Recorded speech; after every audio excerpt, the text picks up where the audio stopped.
ایک خطہ جہاں سے دونوں ملک نکل رہے ہیں، دونوں ملک ساتھ ساتھ تھے، ہم پیچھے کیوں رہ گئے، وہ آگے کیوں نکل گئے؟ ساری قومیں اسی پروسیس سے گزری ہیں، جن کو ہم آج گنتے ہیں کہ وہ بڑے عروج پر ہیں، ذرا آج سے 350 سال پہلے کا ان کا ٹائم دیکھ لیجئے، ہم سے زیادہ برے حال میں تھے۔ کہ اس انسرٹینٹی کو فرد واحد یا کولیکٹیو کیسے ختم کیا جا سکتا ہے، سرٹینٹی کیسے پیدا کی جا سکتا ہے؟ مسلمانوں کے پاس ایک ماس میڈیا ہے اور وہ ہے مسجد کا ممبر۔ مسجد کے ممبر سے جب آواز اٹھتی ہے تو وہ پھر عوام کی آواز بن جاتی بالآخر۔ شاہ صاحب، میرا سوال قرآن پاک کی آیت کے حوالے سے ہے۔ اللہ تعالیٰ فرماتے ہیں کہ میں نے آج تک اس قوم کی حالت کو نہیں بدلا اس قوم کے اندر خود اپنی حالت بدلنے کا ارادہ جستجو نہ ہو۔ یہ مفہوم آیت ہے سب جی۔ اور اسی آیت کو بے شمار لوگ اس کی ایکسپلینیشن میں فرد واحد پہ بھی لگاتے ہیں۔ بندہ اگر چاہتا ہی نہیں ہے اپنی حالت کو بدلنا، ایک گروہ ہے، ایک گروپ ہے، کوئی فرد ہے، کوئی لیڈر ہے، اگر اپنی حالت کو بدلنا نہیں چاہتا تو اس کے لیے پھر کیا کیا جا سکتا ہے؟ اس کے برعکس سر، ہم کئی دفعہ معاشرے، سوسائٹیز، دنیا کی تاریخ پڑھتے ہیں، آٹو بایوگرافیز اور بایوگرافیز کو پڑھتے ہیں، تو کئی لوگوں پہ، کئی معاشروں پہ، کئی گروہوں پہ اللہ کا کرم اور فضل نظر آتا ہے۔ یعنی وہ انتہا کی گراوٹ، اخلاقی گراوٹ میں پڑے ہوتے ہیں، اللہ کو کرم اور فضل کرتا ہے، اپنا کوئی ایسا خیر کا بندہ بھیج دیتا ہے، حالات ایسے بدلتے ہیں کہ وہاں ایک بڑی تبدیلی آ رہتی ہے، مثبت تبدیلی آ جاتی ہے۔ جب قرآن میں کہا جا رہا ہے کہ میں نے آج تک، یعنی یہ فرم ایک جملہ ہے، اس قوم کی حالت نہیں بدلی، اس کے برعکس کئی ایسے مثالیں جو ملتی ہیں، یہ جو ایک چھوٹا سا ہمیں تضاد سا محسوس ہوتا ہے، ایسا کیوں؟ نہیں، تضاد بالکل نہیں ہے۔ مزے کی بات یہ ہے کہ لوگ بعض اوقات اپنی کم علمی، کم فہمی کی بدولت یہ سمجھ لیتے ہیں کہ قرآن پاک کی کسی آیت یا وہ سیلف کنٹراڈکٹری ہے یا اس کے اندر کنٹراڈکشن پائی جاتی کوئی، لیکن ذرا سی آپ تحقیق کریں گے تو پتہ چلے گا کہ وہ اعتراض غلط تھا۔ یہ جس دنیا میں ہم رہ رہے ہیں، جس عالم میں ہم رہ رہے ہیں، یہ عالم الاسباب ہے، کاز اینڈ ایفیکٹ کی ورلڈ ہے۔ یہاں موت بھی بغیر ہیلے بہانے کے نہیں آتی ہے۔ موت کا بھی ایک کاز ہے، اللہ اپنے ذمہ کچھ نہیں لیتا۔ جس انسان کی، جس قوم کی بھی حالت بدلی ہے، جس کو آپ ریفر کر رہے ہیں، اس کو بھی اگر آپ دیکھیں گے کہ جیسے ایک میرے جیسا بہت برا انسان ہے جس میں خرابیاں ہی خرابیاں ہیں، وہ کسی محفل میں بیٹھا ہے، وہاں بات چیت لوگ کر رہے ہیں تو اس نے صرف اوور ہیئر کیا، لیکن کوئی ایک بات اس کے دل پہ اثر کر گئی اور سڈنلی اس نے فیصلہ کیا کہ میں یہ سب کو چھوڑ دوں گا، میں ہدایت کا راستہ پکڑوں گا۔ اب ارادہ اس نے خود کیا ہے پرسنلی، اور اس نے اپنے آپ کو اوور نائٹ چینج کر لیا، تو ایکٹ تو اس کا اپنا ہے، وہ اس بات نے اس کو ٹریگر کیا ہے، اس خیال کو، یا وہ بات اس کے لیے کیٹلسٹ کا کام کر گئی ہے۔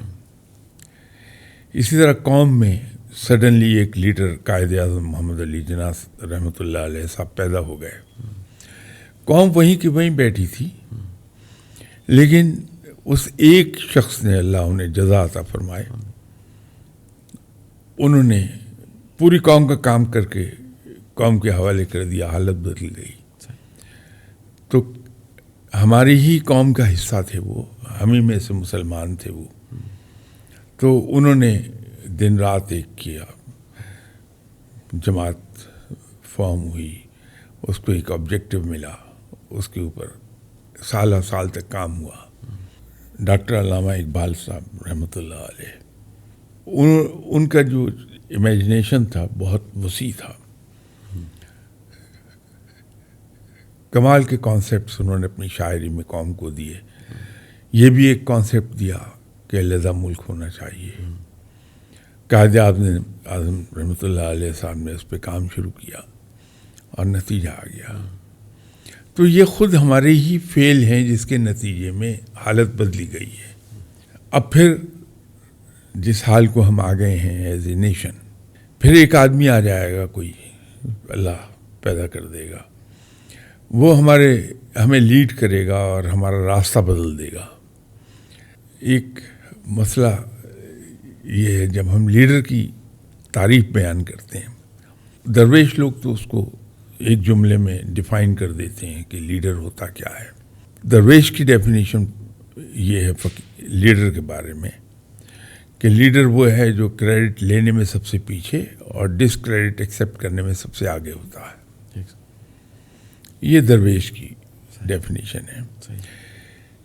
دنیاوی ڈیفینیشن اس میں یہ آ جائے گی کہ لیڈر وہ نہیں ہے جو آپ کی حالت بدلتا ہے, جو حالات کو بدلتا ہے, وہ لیڈر نہیں ہے. لیڈر صحیح معنی میں وہ ہے جو مجوزہ حالات ہیں ان کو ایز اٹ از اٹھا کے ایک بہتری کے مقام پر پہنچا دیتا ہے. تو وہ لیڈر بھی ایک وجہ بن گیا ہے. تو قوم جو ہے, جس کو انگریزی کا بڑا مشہور محاورہ ہے کہ you can take the horse to water but you can't make him drink. تو اگر قوم نہ بدلنا چاہے تو وہ لیڈر بھی کچھ نہیں کر پائے گا. تو قوم کے دل میں وہ تبدیلی لاتا ہے کہ قوم اس راستے پہ چلنے پہ آمادہ ہو جاتی ہے. تو قرآن کی آیت تو سچی ہے اپنی جگہ. اچھا سر, اگر ہم کسی بھی قوم کو اخلاقی طور پہ بہتر بنانا چاہ رہے ہیں, سر ہم اپنی قوم کی بات کرتے ہیں سر, وقت کے ساتھ ساتھ اخلاقی طور پہ ہم نیچے گئے ہیں سر, بہت زیادہ چیلنج ہے سر. آپ سر کیا سمجھتے ہیں کہ اس میں دو حوالوں سے میں آپ سے پوچھنا چاہوں گا, حکمرانوں کو کیا کرنا چاہیے, قوم کو, ہمیں سننے والی کام آڈینس ہے, کیا کرنا چاہیے کہ سر ہم اخلاقی طور پہ اوپر جا سکیں, دنیا کی بہتر اقوام میں ہمارا نام. ہم حکمران اور عوام دونوں کو علیحدہ کیسے کر پائیں گے؟ ہم سب ایک ہی دیگ میں پکے ہوئے چاول ہیں. ہم سب کا اروما ایک ہی ہے, ذائقہ ایک ہی ہے, رنگت ایک ہی ہے. ایک دیگ میں چاول پکائیے, اس کو ایک پلیٹ میں لے کے آپ جھونپڑی میں بیٹھ کے کھائیے, وہی اروما, وہی رنگ, وہی ذائقہ ملے گا. اس کو آپ ایک محل میں بیٹھ کے کھائیے, تب بھی اس کا اروما وہی رہنا ہے, وہی خوشبو, وہی رنگ, وہی ذائقہ. حکمران ہم ہی میں سے ہیں. کہیں ہم نے جو پرانی ادبی زبان میں کہ دساور سے امپورٹ نہیں کیا انہیں, ہم نے, یہ ہم ہی میں سے ہیں. وہ بھی وہی کچھ ہیں جو خود ہم ہیں. میں ہمیشہ آپ کے ساتھ گفتگو میں ایک بات کہا کرتا ہوں کہ مسلمانوں کے پاس ایک ماس میڈیا ہے,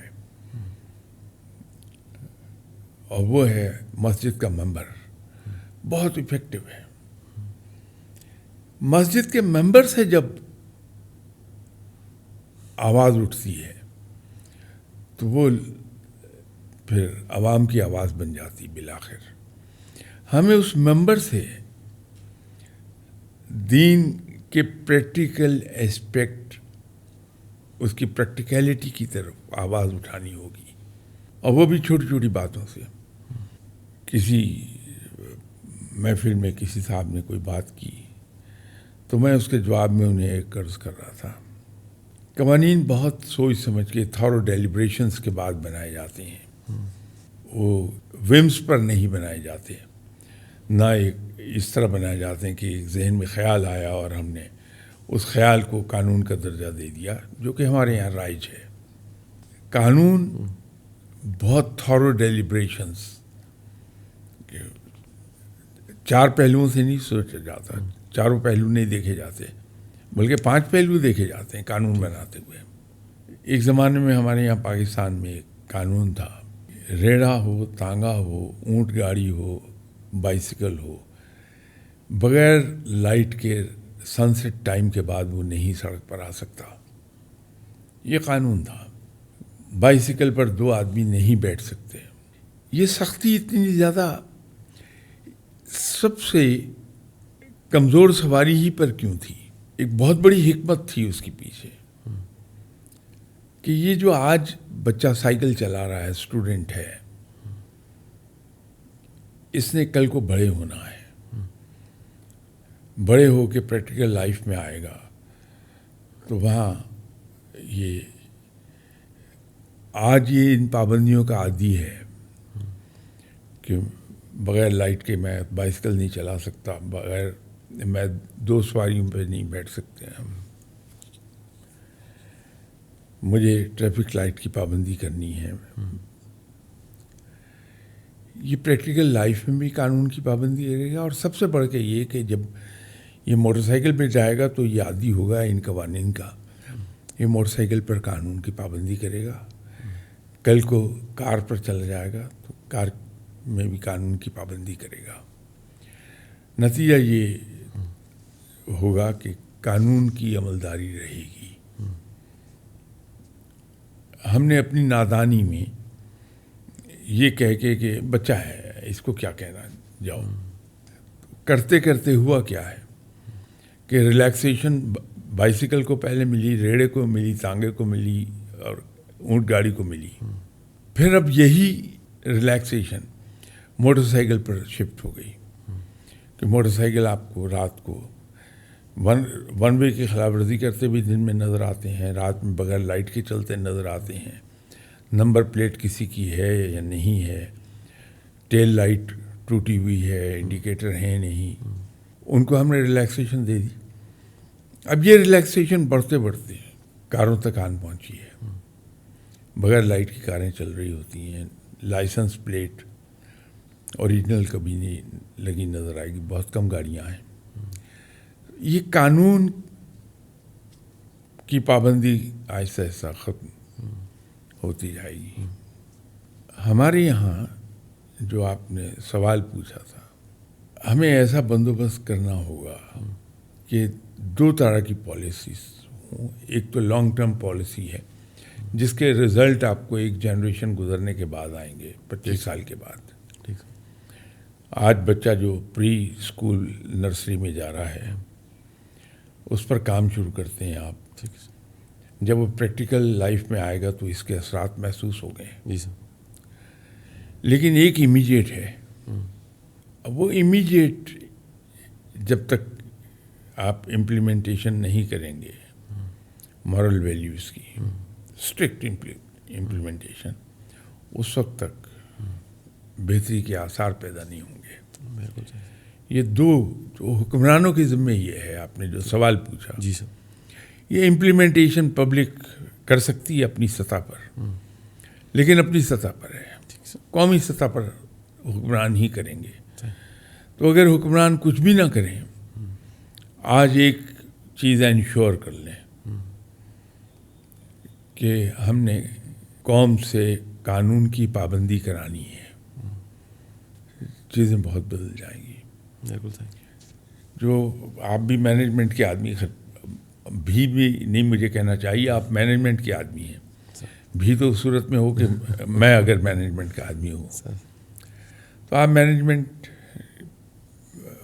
پڑھتے ہیں, پڑھاتے ہیں, پرچار اس کا کرتے ہیں. ہمارے یہاں خرابی ایک جگہ جا کے پیدا ہوئی ہے. بھیڑیں ہیں, ان پر ہمیشہ آپ ایک چرواہا رکھتے ہیں. اس چرواہے کی ڈیوٹی کیا ہوتی ہے کہ وہ بھیڑوں کو ادھر ادھر نہ بھاگنے دے, یا ماڈرن زبان میں بات کیجیے کہ انہیں ڈسپلن رکھے, یوں کہیے آپ, کیونکہ بھیڑ کا کام ہے ادھر ادھر بھاگنا, چرواہا ہے جو ان کو سیدھی طرح رکھتا. جہاں غلطی ہوتی ہے, بھیڑ کہیں ادھر ادھر چلی گئی, تو سزا بھیڑ کو نہیں ہم دے سکتے کہ ڈنڈا لیا اور اس پر پل پڑے. سزا چرواہے کو ملنی چاہیے کہ ڈیوٹی اس کی تھی کہ بھیڑ دائیں بائیں نہ جانے پائے. ٹھیک. یہ پرنسپل ہم نے چھوڑ دیا. ٹھیک جی. جو ہیڈ ہے, چاہے وہ سیکشن ہیڈ ہے, چاہے وہ ڈپارٹمنٹل ہیڈ ہے, سزا اس کو ملنی چاہیے اگر اس کے ناک تلے غلط کام ہو رہا ہے. ذمہ داری اس کی ہے. وہ سزا ہم نہیں دیتے, ہم بھیڑ کو سزا دیتے ہیں بغیر یہ جانے کہ اس کا تو کام ہی یہ ہے. یہ ایک اصول پکڑ لیں حکمران, معاملات سیدھے ہو جائیں گے. یو کے میں غالباً 2007, مجھے سن یاد نہیں, بوڑھا آدمی ہوں, جولائی 2007 غالباً, اس میں وہاں یہ کے بعد دیگرے 3-4 دھماکے ایک دم سے ہو گئے. میں ان دنوں وہیں تھا. لوگوں کو بے طرح بھاگتے میں نے دیکھا ہے. دفتر خالی ہو گئے, مارکیٹیں خالی ہو گئیں. یہ ایک دن ہوا تھا. اس کے بعد دوبارہ وہاں دھماکے نہیں ہوئے. ایسا نہیں کہ کوشش نہیں ہوئی, کوششیں بہت ہوئیں, لیکن ان کوششوں کو کامیاب ان کی انٹیلیجنس نے ہونے ہی نہیں دیا. وقت سے پہلے ختم کر دیتے رہے اس کو. وہ نتیجہ یہ تھا کہ انہوں نے ان لوگوں کو پل اپ کیا جن کی ذمہ داری تھی ان چیزوں کو کنٹرول میں رکھنے کی. نتیجہ یہ ہوا کہ وہ دوبارہ وہاں دھماکے نہیں ہوئے. پھر آج تک نہیں ہوئے. 17 ایئرس بیت گئے, دھماکے نہیں ہوئے. اب ان کی سوچ سے کم از کم اس ایک پرٹیکولر پوائنٹ پر میں نے تعریف ضرور کی کہ ان کا جو میٹروپولیٹن پولیس کے ہیڈ تھے, نائٹ ہوڈ تھی ان کی, سر, اور آگے فرسٹ نیم میں بھول گیا ہوں, اور فیملی نیم بلیئر تھا. ان کو پارلیمنٹ میں بلایا گیا کہ صاحب یہ دھماکے ہوئے ہیں, what are you doing for future. اس نے بتایا تو میں کہا کہ اگر آپ پولیس زیادہ ڈپلوائے کر دیتے تو یہ کبھی نہ ہوتا. اس نے کیا جواب دیا پارلیمنٹ میں کھڑے ہوئے. اس نے کہا کہ یس, میرے لیے بڑا آسان ہے, میں میٹروپول پولیس مختلف پوائنٹ سے پل آؤٹ کرتا ہوں اور لندن میں لگا دیتا ہوں. لیکن اس کا ایک نقصان یہ ہو جائے گا کہ لندن اسٹریٹ پر پولیس ویزیبل ہو جائے گی. اینڈ آئی واز سرپرائز کہ پوری اسمبلی نے کہا نہیں, forget it. We don't want to see police on London streets.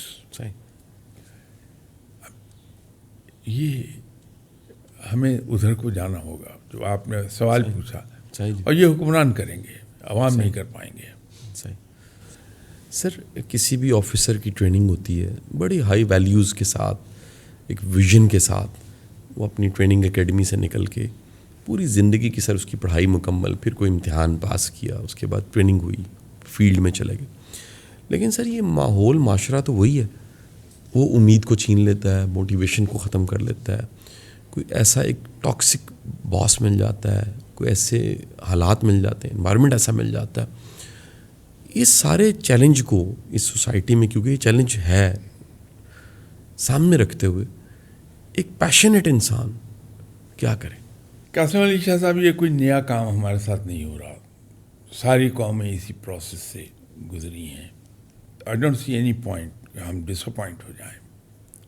سب قومیں اسی سے, آپ جن کو ہم آج گنتے ہیں کہ وہ بڑے عروج پر ہیں, جن قوموں کو ہم یہ کنسیڈر کر رہے ہیں, ذرا آج سے 350 سال پہلے کا ان کا ٹائم دیکھ لیجئے. ہم سے زیادہ برے حال میں تھی. ان کی اخلاقی حالت ہم سے کہیں بری تھی, لیکن ان لوگوں نے رفتہ رفتہ ٹھیک کر لیا. ساری قومیں اس پروسیس سے گزرتی ہیں جس سے ہم گزر رہے ہیں. تو پریشانی اور مایوسی there is no point. لیکن اس کا مطلب یہ نہیں کہ ہم بے حس ہو کے بیٹھ جائیں. ہمیں کوشش کرنی چاہیے. لاہور بہت بڑا شہر ہے, بہت پھیلا ہوا, آؤٹ آف آل پرپورشنز پھیلا ہوا ہے. اگر یہاں بجلی چلی جائے تو پورا شہر اندھیرے میں ڈوب جائے گا. ہم میں سے ہر آدمی اگر یہ سوچ کے بیٹھے کہ میں کیا کر سکتا ہوں, میرے گھر میں ایک موم بتی ہے, ایک لالٹین ہے, یہ زیادہ سے زیادہ 10 فٹ ریڈیس میں روشنی پھیلا لے گی, اس سے زیادہ کچھ نہیں. تو اس سے کیا ہوگا؟ ٹھیک سر. تو یہ پورا شہر اندھیرے ہی میں ڈوبا رہے گا. لیکن وہ آدمی یہ سوچنے کے بجائے کہ میری ایک موم بتی ہے, لالٹین سے کیا ہوگا, وہ موم بتی اپنی جلاتا ہے اور گھر کے باہر آ کے کھڑا ہو جاتا ہے. ایٹ لیسٹ 10 فٹ ریڈیس میں لائٹ پھیل گئی. لیکن اس کا سب سے بڑا فائدہ یہ ہوگا کہ اس کی دیکھا دیکھی ہو سکتا ہے اس کا نیکسٹ ڈور نیبر وہ موم بتی جلا کے لالٹین جلا کے باہر آ جائے, اس کو دیکھ کے دوسرے لوگ آ جائیں. رفتہ رفتہ پورے شہر میں موم بتیاں اور لالٹینیں جل اٹھیں گی اور پورا شہر روشن ہو جائے گا. صحیح. ہمیں ان لائنز پر سوچنا پڑے گا صحیح. کہ اگر ایک میں ٹھیک ہو جاؤں تو پورا معاشرہ ٹھیک ہو جائے گا. تو صرف مجھے اپنے آپ کو ٹھیک کرنے کی ضرورت ہے, باقی کسی کی ضرورت ٹھیک ہونے کی نہیں ہے. صرف میں اپنے آپ کو ٹھیک کر لوں. صحیح. وہ نہیں ہم کر پاتے. ہماری سوچ میں ایک یہ پہلو آ گیا ٹھیک سر. کہ دوسرے سب موسیٰ بن جائیں, میں فرعون بنا رہا ہوں. یہ الٹا کرنا پڑے گا. ٹھیک سر. کہ میں ٹھیک ہو جاؤں دوسرے خود ہو جائیں گے. اچھا سر, اگر ہم ایک ذہنی حالت کی بات کریں, اور سائیکالوجی نفسیات کی کتابیں یہ کہتی ہیں کہ یہ حالت ذہنی طور پہ اچھی حالت نہیں ہے, اور یہ حالت ہے سر انسرٹنٹی کی, غیر یقینی حالت. اچھا سر, یہ فرد واحد میں ہو, اس انسرٹنٹی کی وجہ سے کچھ خاص طرح کے رویے جنم لیتے ہیں جو کہ ہیلدی رویے نہیں ہوتے سر. اسی طرح سر جب یہ انسرٹنٹی معاشرے میں جاتی ہے سر, تو معاشرے کا کولیکٹیو ایک ایٹیچیوڈ بنتا ہے سر جو کہ ہیلدی نہیں ہوتا. ہم سر پچھلے کچھ سالوں سے اس انسرٹنٹی کو بہت شدید دیکھ رہے ہیں سر. آپ سر کیا سمجھتے ہیں کہ اس انسرٹنٹی کو فرد واحد یا کولیکٹیو, اگر ہم سوسائٹی کو دیکھیں, کیسے ختم کیا جا سکتا ہے؟ سرٹنٹی کیسے پیدا کی جا سکتی ہے؟ انسرٹنٹی یقینی طور پہ بہت ہی خوفناک چیز ہے. دو چیزیں اپنے ادارے میں, اپنے سبارڈینیٹس میں پیدا ہونے سے روکی ہے ہر قیمت پہ. ایک سینس آف انسیکیورٹی یا انسرٹینٹی, اور دوسرا خوف. یہ دونوں چیزیں ایکولی نقصان دہ ہیں انڈیویجول کے لیے, ادارے کے لیے, قوم کے لیے. تو جو صحیح اچھے لیڈرز ہوتے ہیں بدترین صورتحال میں بھی وہ اپنے ارد گرد کے لوگوں میں کبھی انسرٹنٹی اور خوف کی کیفیت نہیں آنے دیتے. وہ ہمیشہ انہیں ایک امید دلائے رکھتے ہیں کہ میں ہوں, ویل سارٹڈ آؤٹ. یہ وقتی پرابلم آئی ہے لیکن اتنی بڑی بات نہیں, ہم اسے حل کر لیں گے. وہ جو ایک جذبہ پیدا کیے رکھتے ہیں. آپ خود بھی ایک ادارہ چلا رہے ہیں, اس میں آپ کے ماشاء اللہ خاصے سائزبل امپلائیز ہیں. آپ آج اپنے امپلائیز کے دلوں میں سے یہ امید نکال لیجیے, اس کی جگہ مایوسی, انسرٹنٹی پیدا کر لیجیے. ان کی ایفیشنسی 50% بھی نہیں رہ جائے گی. پھر آن ٹاپ آف دیٹ اگر آپ نے ان میں خوف پیدا کر دیا تو جو آدمی آن ایوریج 2% غلطی کرتا تھا کام میں, اس کی 50% غلطیاں ہو جائیں گی. خوف کے تحت ہی غلطی کرنی شروع کر دے گا وہ. ٹھیک سر. تو اچھے لیڈر یہ دو چیزوں سے دور رکھتے ہیں اپنے قوم کو, کہ ایک سینس آف انسیکیورٹی نہ آنے پائے یا انسرٹنٹی نہ آنے پائے.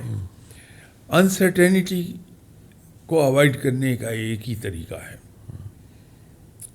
کہ انڈیویجول کے سامنے, ادارے کے سامنے یا قوم کے سامنے ایک آبجیکٹو رہے ہر وقت کہ ہم اس آبجیکٹو کو اچیو کرنے کے لیے کام کر رہے ہیں. ٹھیک سر. اور سونر اور لیٹر یہ آبجیکٹو اچیو ہو جائے گا. ٹھیک سر.